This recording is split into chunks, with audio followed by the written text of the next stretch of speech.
The homeless girl I took in and tried to help framed me as a predator, so I gave up my life to clear my name. Years later, she's back, and telling everyone that I found her again. I had just finished grading papers and stopped for gas and snacks, and that's when I saw her. A girl, probably 15 or 16, sitting outside the gas station in a hoodie and sandals. Her hair was matted in the back. She didn't look up when I passed her. I went inside, bought a protein bar and some gum, came back out and she was still there. I tried to ignore her, but something about the way she was sitting made me stop. I asked if she was okay. She shrugged. I asked if she needed help. She said her name was Lena and she just needed to get to her aunt's house across town. I offered to call someone for her. She said there was no one to call. I offered a ride. She hesitated, then nodded. We drove mostly in silence. She kept her hood up and stared out the window. When we got to the house she gave me, she knocked on the door for a while, then turned back and said, "They're not home." It was late and cold and she looked small in the porch light. I told her she could crash on my couch for the night, just until she figured it out. That first night I gave her some leftover pasta and an old pair of sweats. She barely ate, said thank you in a voice that sounded like she hadn't used it in days. I pulled out a blanket and pillow and she knocked out in seconds. I didn't sleep much. The next morning I made toast and she ate 3 slices. I asked about school. She said she hadn't gone in a month, said her mom kicked her out and she didn't want to go into details. I didn't push. I just said she could stay a couple more days. That turned into a week. She started helping around the house. She was quiet but kind, took my trash out, fed my cat, even made me tea once when she saw I had a headache. One night she asked if I had ever gotten in trouble for something I didn't do. I said yeah, once or twice. She just nodded. I posted in a local moms group asking about job leads for teenagers. I didn't name her, just asked anonymously. Someone messaged me back and asked if I meant the girl from the missing poster at the community center. My stomach dropped. I didn't say anything to Lena that night. I drove to the center the next morning and walked around until I saw the flyer. The photo was blurry, but it was clearly her. Same eyes, same hoodie. Her name wasn't Lena. It was Rachel. Her mom had filed a report 3 weeks earlier. When I got home, she was cleaning the kitchen. I asked her about it and she froze, then sat down and started crying. She said her mom used to lock her in closets and turn off the power in her room, said she took her phone and screamed about demons, said she'd be sent to juvie if she told anyone. I believed her. I didn't know what else to do. She begged me not to call anyone. She said she just wanted to finish the school year in peace. She promised to get a job, to stay out of the way. I didn't feel like a hero. I felt scared, but I told her she could stay, just until we figured something out. For a while, it was calm again. She started to feel like a little sister I never had. One night, she asked if I ever wanted kids. I said I wasn't sure. She said I'd be good at it. Then the knock came. 2 officers. Someone had reported seeing a girl who matched Rachel's description.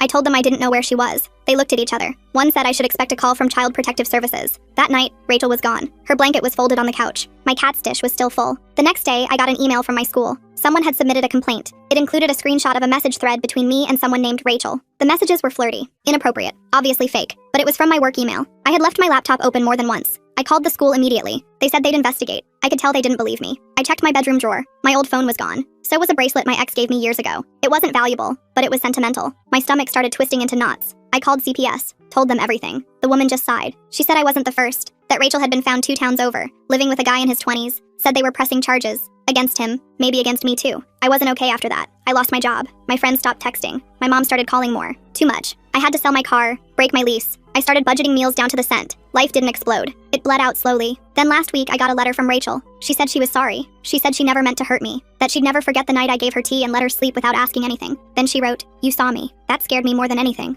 I burned the letter in the sink. 2 nights ago, someone rang my doorbell at 10 p.m. I looked through the peephole. A girl stood there, dripping wet, looked maybe 13. She said, "They told me you help people." I didn't even say anything. I just turned the deadbolt and walked back to my couch. I wasn't helping. I heard her knock again, then nothing. I peeked through the blinds 20 minutes later. She was gone. I told myself I made the right choice. Went to bed early. Woke up to my phone buzzing nonstop. My landlord texted first. Said someone called about me turning away a kid in the rain. Then my sister called. Asked if I was okay. Said someone posted in her neighborhood Facebook group about me. The post had my address, my full name. Said I refused to help a homeless child. I checked Facebook on my laptop. The post had 40 comments already. People calling me heartless. Saying teachers like me shouldn't exist. Someone posted a photo of my apartment building. I called my sister back. Told her what happened with Rachel. She said she believed me but sounded unsure. Said maybe I should stay with her for a few days. I packed a bag and drove to her place. Stayed there all weekend. Monday morning I went back to check my mail. Found a note taped to my door. Same handwriting as the girl from the other night. It said she was sorry for bothering me. Said she just needed somewhere safe. Left a phone number at the bottom. I crumpled it up, threw it away. That afternoon my sister called. Said the girl showed up at her house. Asked for me by name.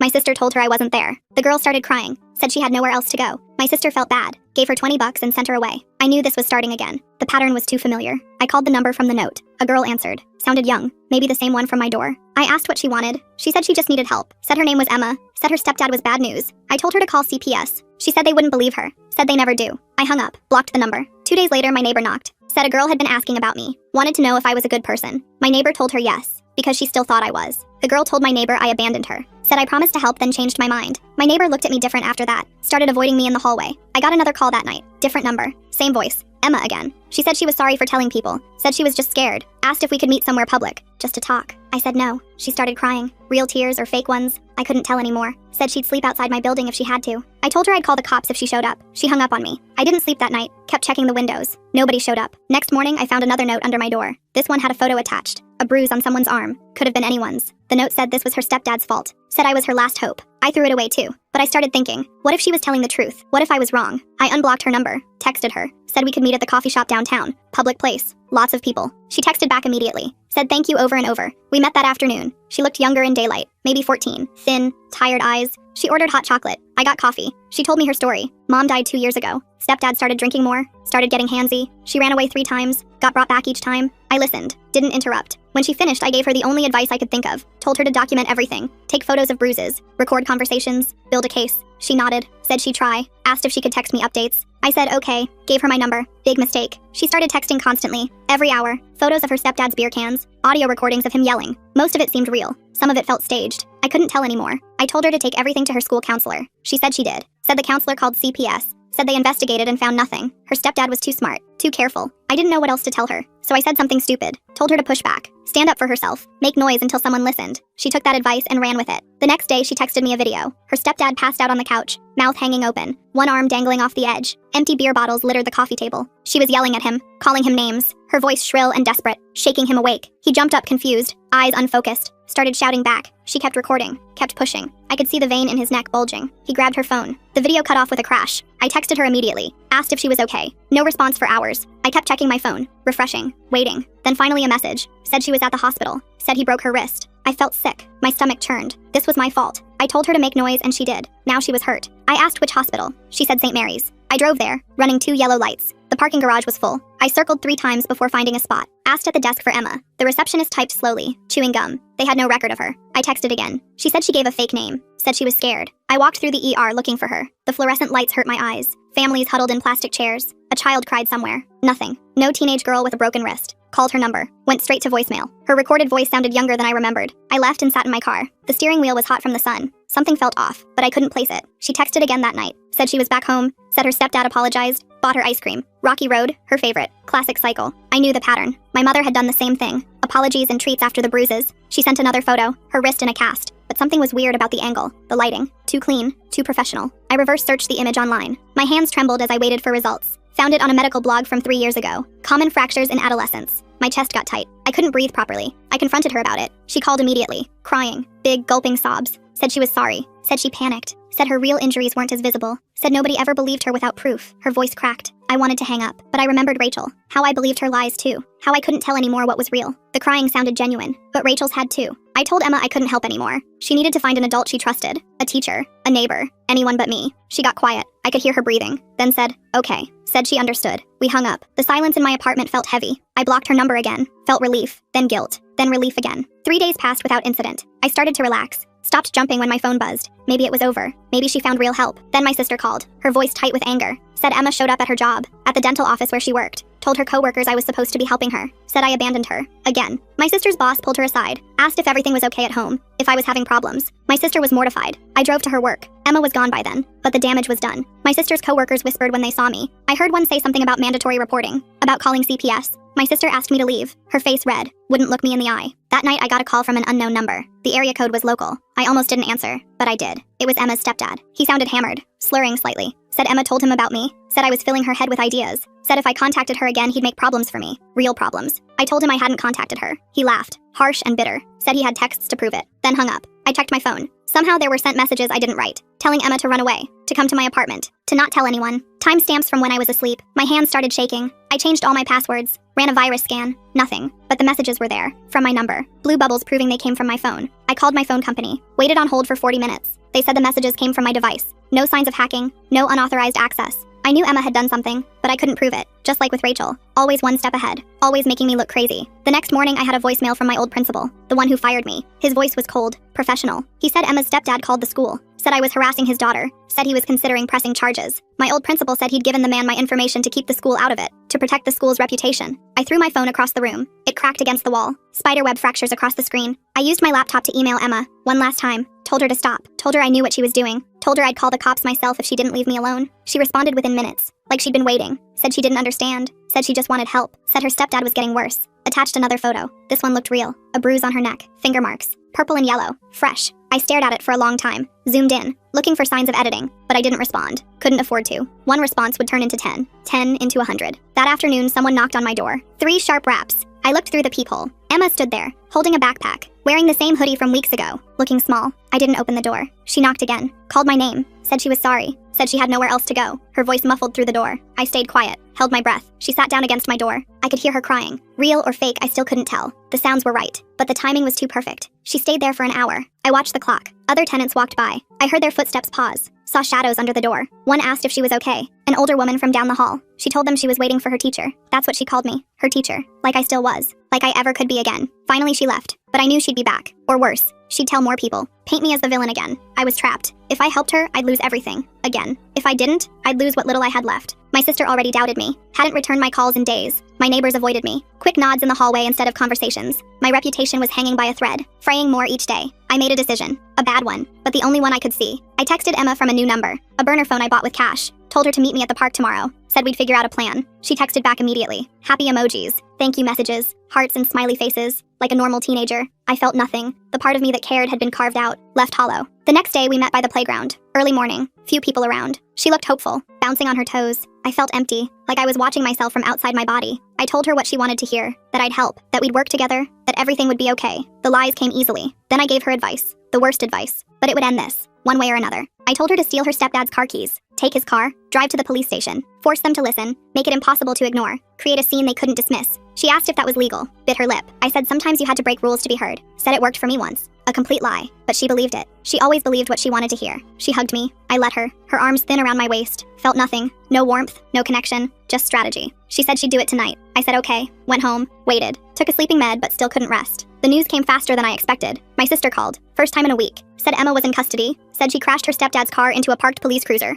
On purpose. To get attention. The officer had been inside getting coffee. My sister asked if I knew her. I said no. Another lie. But safer than the truth. Always safer than the truth now. Emma's stepdad pressed charges. Grand theft auto. Destruction of property. Reckless endangerment. She was looking at juvenile detention. Maybe worse. And she told them it was my idea. Of course she did. Following the script I'd given her. The cops came to my door the next morning. 2 of them. Young. Serious. Asked about my relationship with Emma. I told them the truth. Mostly. Said she'd been harassing me. Said I told her to leave me alone. Showed them the photos she sent. The fake ones. They took notes. Said they'd be in touch. I knew how this would go. Emma would paint me as the adult who led her astray. I'd paint her as a troubled teen who wouldn't leave me alone. Both stories were true. Neither was complete. The truth lived in the spaces between. My sister stopped talking to me after that. Said she couldn't handle the drama. Said I needed to figure my life out. Said maybe our mother was right about me. She wasn't wrong. But it still hurt. The last family I had. Walking away. I started looking for jobs in other cities. Other states. Anywhere but here. But nobody was hiring teachers with my history. The background checks always found something. The accusations. The investigations. Never charged but never cleared. The gray area that destroyed careers.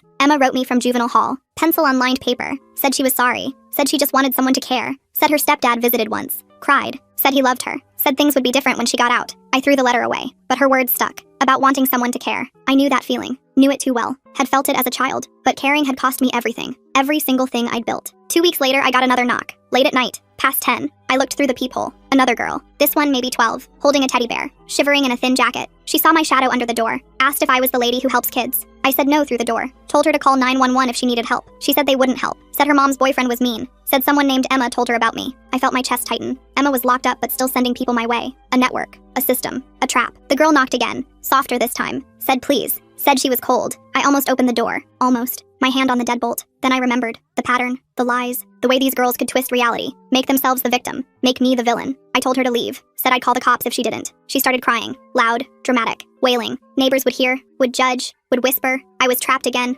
Always trapped. So I opened the door. Just a crack. Chain still on. Told her I couldn't help but I'd call someone who could. She pushed past me. Surprisingly strong. Ran inside. Sat on my couch. Pulled her knees to her chest. Made herself small. I told her she had to leave. She shook her head. Said she was scared. I said I'd call CPS. She said they already knew. Said they didn't care. Said nobody cared. The script. Always the same script. I stood there. Frozen. History repeating. But this time I knew better. I pulled out my phone. Called 911. Told them a child broke into my apartment. Refused to leave. Needed help. The girl's eyes went wide. She jumped up, ran for the door. I let her go. Didn't try to stop her. The cops came anyway. Took a report. Found her 3 blocks away, hiding behind a dumpster, covered in garbage. She told them I invited her in, then kicked her out, then called the cops on her. The officers looked tired, said they'd handle it, but I could see the doubt in their eyes. Another mark on my record. Another story that made me look unstable. The crazy woman who calls the cops on children. The girl's name was Sage. I found out later from the police report. She was in the system, had a history of running away, of lying, of finding adults to manipulate, just like Rachel, just like Emma. Maybe they knew each other. Maybe there was a network. Maybe I was just paranoid. But paranoia had become survival. I started seeing the pattern everywhere. Girls at the grocery store who stared too long, following me through aisles, teenagers at the bus stop who whispered when I passed, pointed, laughed. Every knock on my door made me jump. Every unknown number made my stomach drop. I stopped answering my door, stopped checking my mail, let bills pile up, ordered groceries online, worked from home doing data entry. Minimum wage but safe. No kids, no contact, no risk. Numbers on a screen. Simple, clean. But isolation made it worse, made me question everything. The walls of my apartment closing in. Maybe I was wrong about Rachel. Maybe she really was abused. Maybe Emma really needed help. Maybe Sage was actually scared. Maybe I'd become the monster they painted me as. The thoughts spiraled, kept me up at night, made me check my locks obsessively, 7 times before bed, made me refresh my social media constantly, looking for new posts, new accusations, new girls claiming I'd failed them. One night I found a forum, hidden deep in the internet, behind passwords and fake URLs, girls sharing tips, how to find sympathetic adults, how to tell convincing stories, how to create evidence, how to destroy someone who said no. My name was there, like a warning. Tried to help but got scared. Easy to guilt. Lives alone, no support system, former teacher, soft spot for abuse stories. They'd studied me, learned my weaknesses, shared them like trading cards, collecting vulnerable adults. I screenshot everything, saved it all. Evidence that I wasn't crazy, that this was coordinated, that I was a target. But who would believe me? The forum disappeared the next day, like it never existed. Like everything else, no proof. Just my word against theirs. And my word meant nothing anymore. Tainted by association, by accusation, by proximity to their lies. I started writing everything down. Every interaction, every threat, every girl who showed up, building my own case. For what? I didn't know. But it felt like something. Like control. Like evidence that I wasn't losing my mind. Notebooks filled with dates and times, details, descriptions, my own investigation. 3 months passed. No new girls, no new knocks. I started to breathe again. Started to hope it was over. That they'd moved on. Found new targets. Fresh meat. Then I saw her, Rachel, at the grocery store, by the frozen foods. Hair dyed black, piercings, tattoos creeping up her neck. Looked older, harder. She saw me too. Smiled. That same smile from years ago. Walked over. I tried to leave. She blocked my path with her cart. Said hi like we were old friends. I asked what she wanted. She said nothing. Just wanted to say thanks for everything I taught her. About trust. About betrayal. About survival. Her voice different now. Rougher. I told her to leave me alone. She laughed. Said I'd already done that. Left her alone when she needed me most. I said she destroyed my life. She shrugged. Said I destroyed hers first. By believing her. By caring. By making her feel safe then abandoning her. We stood there. In the cereal aisle. Under buzzing lights. 2 broken people. Each blaming the other. Both probably right. She walked away first. But turned back. Said Emma was getting out soon. Said Sage was in a group home. Said there were others. Lots of others. All looking for someone like me. Someone who wanted to help but could be broken. I left my groceries. Drove home. Packed what I could fit in my car. Left that night. No forwarding address. No goodbyes. No trace. Just gone. Started over in a new city. New name on everything but official documents. New job at a call center. No kids. No teaching. No helping. But the knock came anyway. 6 months later. Different city. Different door. Same pattern. A girl. Maybe 16. Crying. Mascara running. Said she heard I helped people. Said she had nowhere else to go. I didn't ask how she found me. Didn't ask who sent her. Just called 911. Reported a trespasser. Stayed on the line until they arrived. The girl was gone when they got there. But I filed the report anyway. Paper trail. Evidence. Protection. The next day I got a text. Unknown number. Said I was mean. Said I'd regret it. Said they knew where I worked. Where I shopped. Where I ran in the mornings. I changed my number. Changed my routes. Changed my job. But I knew it wouldn't matter. They'd find me again. They always did. Because that's what they did. Found people like me. People who cared too much. Who helped too easily. Who broke too completely. And they fed on us. Like parasites. Taking our kindness. Our trust. Our futures. Leaving us empty. Paranoid. Alone. I stopped running after that. Stayed put. Faced each knock. Each girl. Each lie. Called the cops every time. Built a reputation as the crazy lady who called 911 on children. But it kept them away. Mostly. The ones who still came were desperate. Or knew. Or testing me. Seeing if I'd broken enough to help again. I never did. Never opened the door. Never offered a ride. Never gave advice. Just called for help and let the system sort it out. It wasn't perfect. Some were probably real victims. Really needed help. But I couldn't tell anymore. Couldn't risk it. Couldn't survive another Rachel. Another Emma. So I chose survival over compassion. Safety over kindness. Loneliness over destruction. And late at night when the guilt crept in, I reminded myself, they made me this way. They broke me first. I was just protecting what was left. The knocks still come. Less often now. But they come. And I still don't answer. Still call 911. Still file reports. Still live alone. Still check my locks. Still screenshot everything. Still trust no one. Especially not teenage girls with sad stories and nowhere to go. Because I learned the hard way. Some people don't want to be saved. They want to drag you down with them. And I'd been dragged far enough. So when that knock comes, and it always does, I stay strong, stay quiet, stay safe, even if it means staying alone, even if it means becoming the villain in their stories, because their stories already made me the villain in mine, and I'd rather be alive and hated than helpful and destroyed. That's what Rachel taught me, what Emma reinforced, what Sage confirmed, what all the others proved, that sometimes the kindest thing you can do is nothing at all. I started getting better at spotting them, the girls who showed up. They all had tells. Same stories with different details. Same timing. Always late at night, always alone, always knowing exactly what to say. I kept a notebook by the door, wrote down descriptions, times, what they said, started seeing patterns, the same phrases, the same sob stories, like they were reading from a script. Then one showed up who was different, older, maybe 18. Didn't cry, didn't beg, just stood there. Said she knew Rachel. Said Rachel sent her. I told her to leave. She said Rachel wanted to apologize. For real this time. Said she was clean now, had a job, wanted to make amends. I laughed. Told her Rachel could apologize by leaving me alone forever. The girl nodded, left without argument. That should have been my first clue. 2 days later, I got a package. No return address. Inside was my old bracelet, the one Rachel stole, and a letter, handwritten, messy. Said she was sorry. Said she was in therapy now. Said she understood what she did to me. Said she wanted to pay me back. Included $500 cash. I stared at the money, counted it twice. Real bills. I didn't trust it. Took it to the bank. Had them check. All legitimate. I should have thrown it away.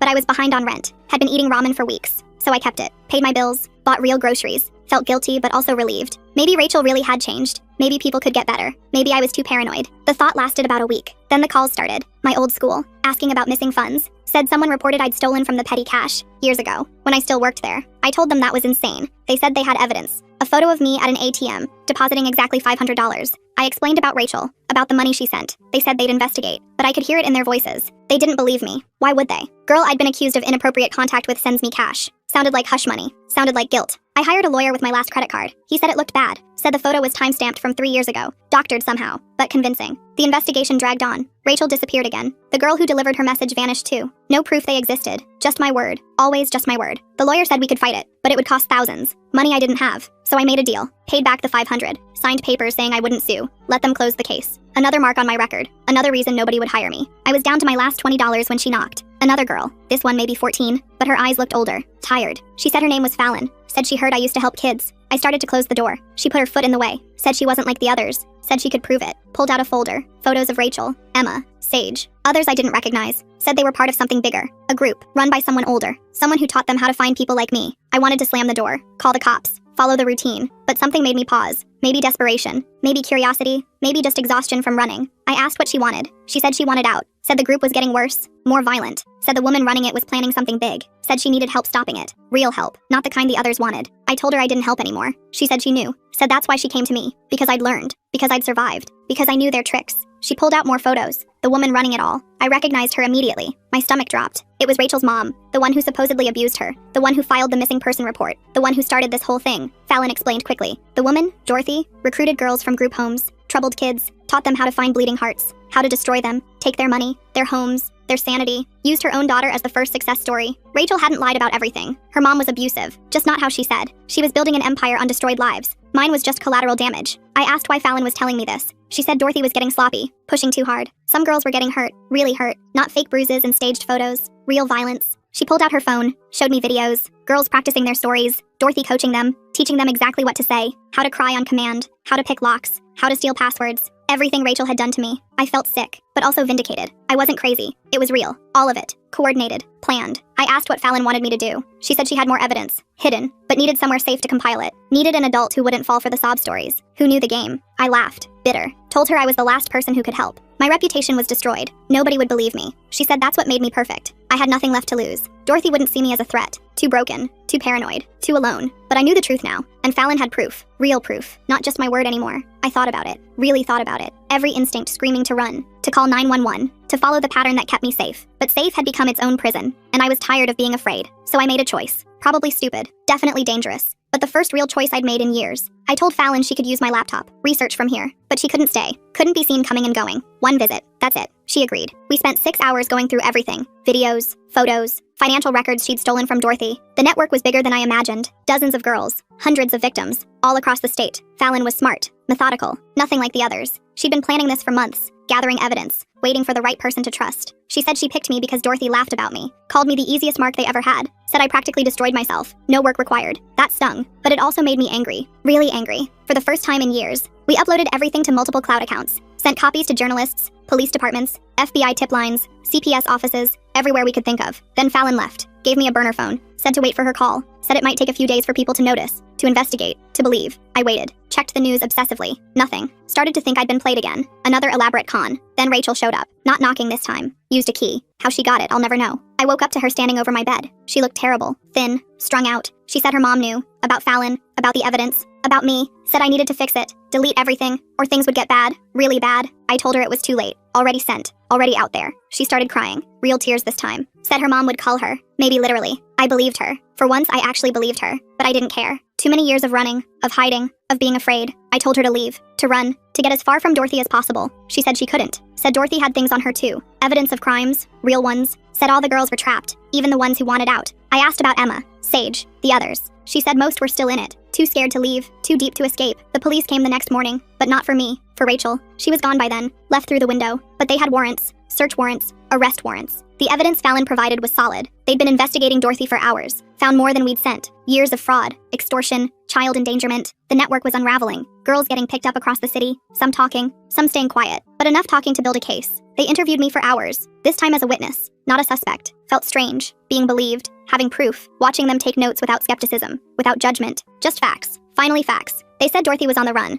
but they'd find her. Said the girls would need therapy, foster homes, real help. Asked if I wanted to press charges. I said yes. Against Dorothy, not the girls. They were victims too. Different kind than me, but still victims. It took 3 weeks to find Dorothy, hiding in a motel 2 states over, with Emma, and 2 younger girls I didn't recognize. Emma was different when they brought her back. Quiet, scared, actually scared. Not the performance fear she'd shown me, real terror. She testified eventually, said Dorothy threatened all of them, said she had to destroy me or Dorothy would hurt her, would send her back to her stepdad, who was real, who was awful, just not how she'd said. The trial was quick. Dorothy pled guilty to avoid worse charges. Got 15 years, would serve at least 10. The girls were scattered to different programs. Some disappeared into the system, some got real help. Fallon testified by video, in witness protection technically, though not the fancy kind, just a new foster home in a different state. She sent me a letter once, said thanks, said she was doing better, getting therapy, going to real school. I didn't write back, didn't trust myself to. Rachel found me one last time, 6 months later. Different hair, different clothes, but same eyes. She was working at a restaurant, serving tables, saw me come in. I almost left, but I was tired of running, so I stayed, ordered coffee. She served it without comment, but slipped a note under the cup, said she was sorry, really sorry, said she was in therapy too, working through things, said what her mom did to her, to all of them, to me, was unforgivable.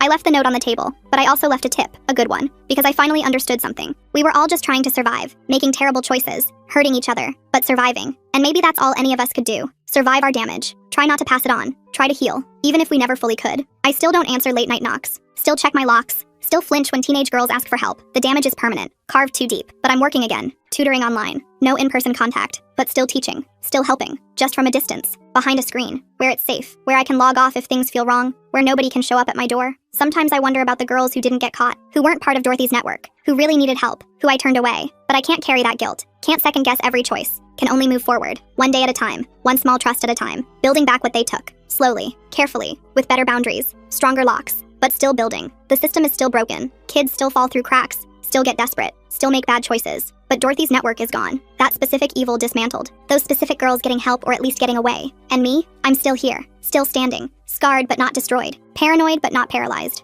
Alone but not lonely. Because lonely was believing nobody would understand. And now people do. There's proof. There's justice. There's closure. Not perfect closure. Not movie ending closure. Just real closure. Messy and incomplete, but enough. Enough to sleep better. Enough to stop looking over my shoulder constantly. Enough to answer my phone without panic. Small victories. But victories nonetheless. And after everything, I'll take whatever victories I can get, because that's what survival looks like. Not pretty, not inspiring. Just continuous small choices to keep going, to keep building, to keep living. Even when living is hard, even when trust is impossible, even when the knocks still come, and they do still come. Less often, but they come, and I still don't answer. But now I know why. Not because I'm cruel, not because I don't care, but because caring without boundaries is destruction, and I've been destroyed enough. So I care from distance, donate to shelters, volunteer online, support programs that actually help, but I don't open my door, don't give rides, don't let strangers into my life, because that's how I survive, how I help without drowning, how I care without dying. It's not the life I planned, not the person I wanted to be, but it's the life I have, the person I became. And finally, I'm okay with that. Not happy, not healed, just okay. And after everything, okay is enough. Okay is everything.